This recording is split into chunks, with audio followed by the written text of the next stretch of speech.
Tired of calculating exchange rates every time you book a flight? I'm here to show you how to easily change the currency on the Qatar Airways website, so you can see prices in your preferred currency first.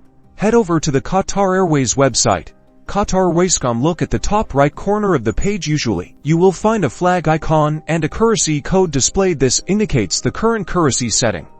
Click on this flag and currency code. To drop-down menu will appear. This menu lists all the available currency options. Scroll through the list until you find your desired currency. You can also use the search bar, if available, to quickly locate it by typing in the currency name or code. Once you find your currency, click on it to select it. The website will automatically update to display prices in your chosen currency. Double-check that the currency code in the top right corner has changed to your selection. To confirm the change now, you can browse and book your flights knowing the prices are displayed in your preferred currency. With this simple trick, you can avoid confusion and plan your trip with ease. Enjoy your flight booking.